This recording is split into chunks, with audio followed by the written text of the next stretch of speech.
Okay. Okay, we're here with Greenie. Air compressor's running in the background. And we're going to disassemble the rear brake and the hub like we did on the 38 and put those bits in the solution. If the rear hub is as dry as the seat post, I'd ruin it in 20 miles. The only way to find out is to pull it apart, clean it, fix as needed, put it back together again. Well, you can destroy the motorcycle.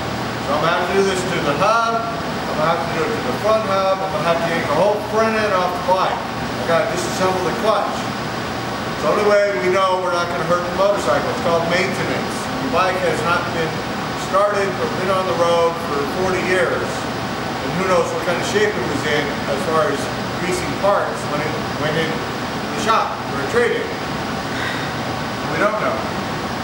So we're going to find out. We got good brake shoes. That's a plus.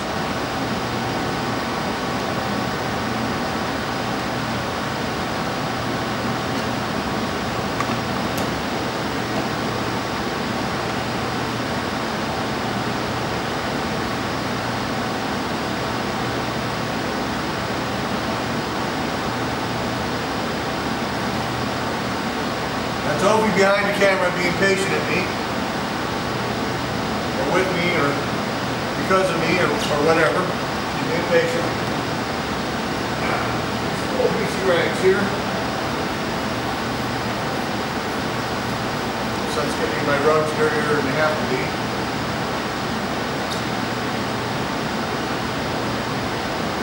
Got a nice greasy hub. Brake drum. Pull apart.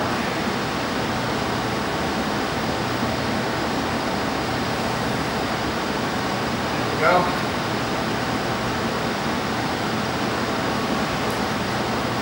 Pull our little drum off. Fusion stage in here.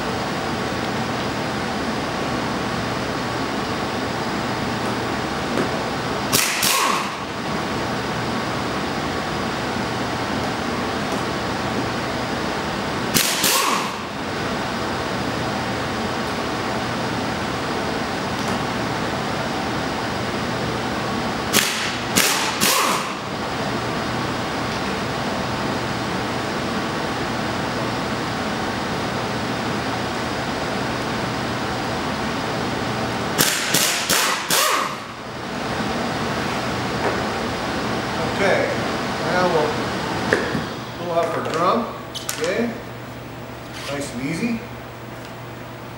They don't always pop off like that. And most of the time they don't. We have our little lug nuts here. Sometimes these are black and sometimes they are apart. Either one's correct. Just a matter of who did what, when, and whatever they grabbed out of the box. So, that's our wheel. We're going to pull that apart in just a second. Let me get a little rug safety going here.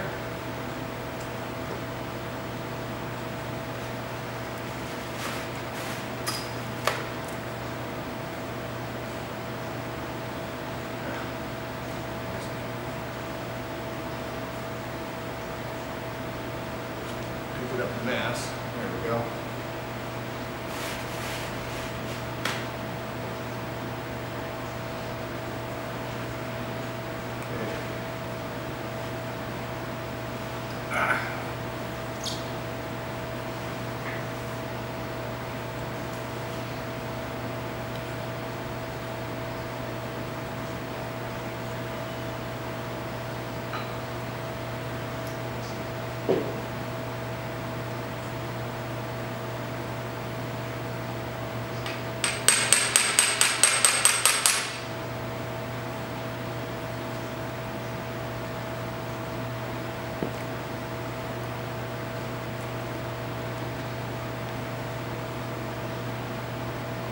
I'm seeing on these screws is it has been apart, which means somebody has had it open at one time and repacked this, which is a real smart thing to do.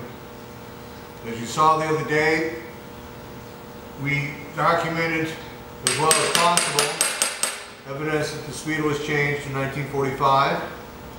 The speedo has 16,000 miles on it, which means the bike probably has closer to about 30,000 or so. And that's just a guesstimate because out of all the bikes I've had, which is considerable, I've only had a handful be this clean that exceeded 30,000 miles. We're talking Evos, we're talking everything. And I've had one Evo ever that was cleaner than this, had 50,000 miles on it. And the bike was like brand new. I could not believe the mileage. It was like brand new, not a scratch, not a bit of corrosion, not nothing. Like, how in the world did you ride this bike 50,000 miles? I couldn't do it. And have it this clean. So, most of us can't do it. But somehow this guy put a few miles on it, maintained the hell out of it, and it stayed in very, very nice shape. And we, at this point, do not know whether we have an original owner bike that got traded in, or a second owner bike, or a 100th owner bike. We have no documentation. What we have is rumor mill. The rumor mill is not documentation. So we're working on that. We may or may not be able to get some. If we get anything, we'll let everybody know. So documentation is something in writing. Where documentation is the relative who's still alive that remembered that granddad brought it new because I was 4 years old. That's the bike he brought home. So we have nothing at this point in time. So this looks all real nice inside. This is a Harley gasket. It's not the later reproduction gasket. So the reproductions are not this nice. So we're going to save this and use it. The reproduction gaskets don't fit right. At least the ones that I can get today. I haven't tried to drag, but the Ted Cycle ones suck. They don't fit right. Gary Bang used to make excellent gaskets, but Gary Bang is not around anymore. So, that's that there.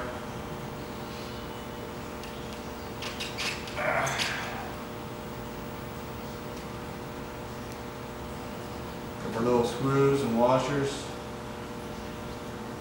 And for those who don't know, yes, they always used these star washers. Always.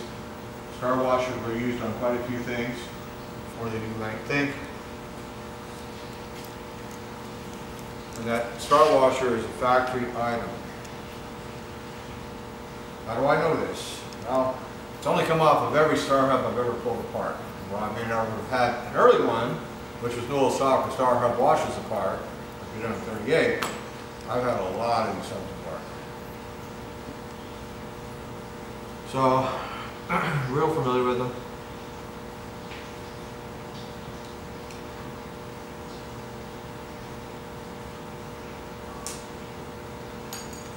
There we go. Pop that out. The bearings come out good. Pop our center out.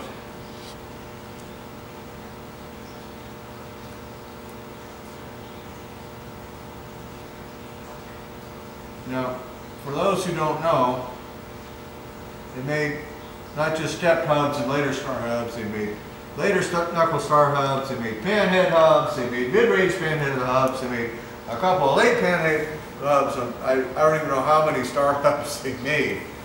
Palmer's book doesn't even know how many star hubs they made, because we found hubs that are not in Palmer's book.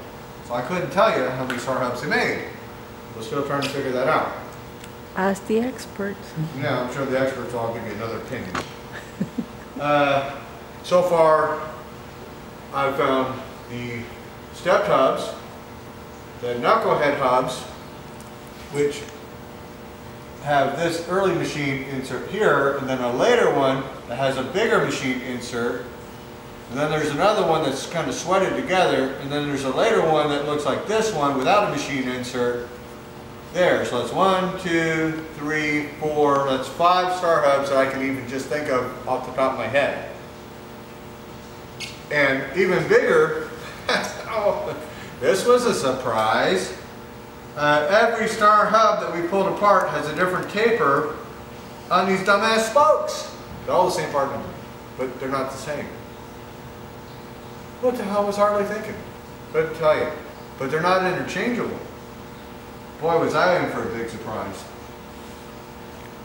So, that said, technically speaking, I can unlace this wheel, clean up this beautiful black paint here, and put these spokes in a special glue and get back the original cab. And I'm going to leave that to popular vote. If the boys want to see me do that, I'll do it. If you all think this bike should be treated that way down to pulling the wheels apart and cleaning it up, we'll do that. We're not going to do that right now as in getting it running, but later after we get it running and go poop, poop, poop, run the block a few times, get a little more time and get the shop reset up, we'll pull the wheels back off and we'll unlace them and clean it up. It's not that big a deal to pull the rear end back apart. It really, really is not. So I'd have to, dismantle the hub again, take the tire off, wow, unlace all this. That's a bigger wow. Carefully clean it up, relace it. That's a pain. And then it'll be nice and clean wheel. So you guys vote. Y'all want the cleanup on the wheel, we'll eventually get there. But it ain't gonna happen tonight.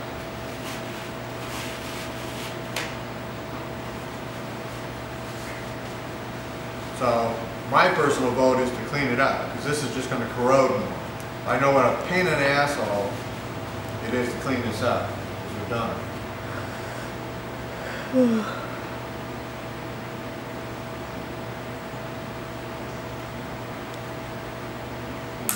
Pop out. Up. There we go. Yay. All right. Bearings out here. Now I don't yet know what size these bearings are. I'm going to keep them separated. They're usually, nearly always, the same size, but not necessarily. They did make oversized bearings for a reason. Sometimes you get oversized this or that, and we have evidence that it's been apart and cleaned up and repacked. So that's what I'm finding. I'm reporting as I find it.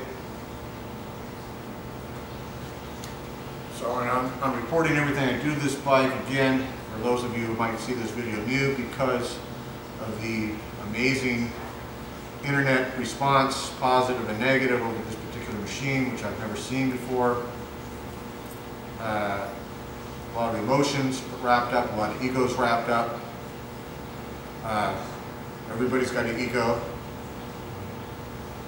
It's impossible to be a human without one, or function without one.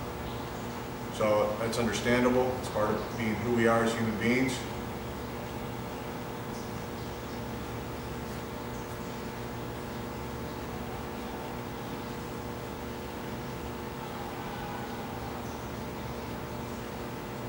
So definitely a repack on this hub.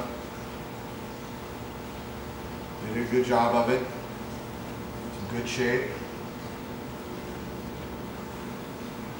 We'll get it a little more cleaned up and verify that shape. We still got a lot of grease and grunge, but as long as we don't have any severe pitting, we'll be fine. So it does have mileage issues. I don't know what size the bearings are, but it's used.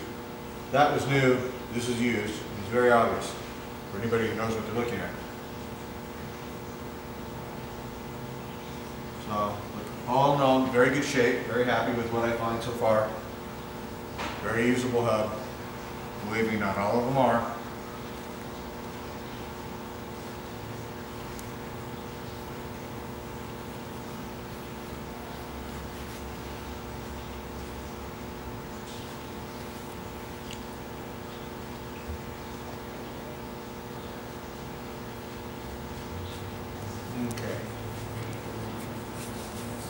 So,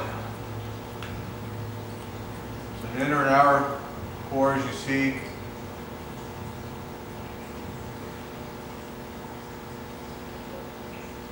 There's our pieces there, shims. Now, if you go back to the one on the 38, see these little holes? That's the later one. The real later one has more lines, if you will, machined into it for more grease flow.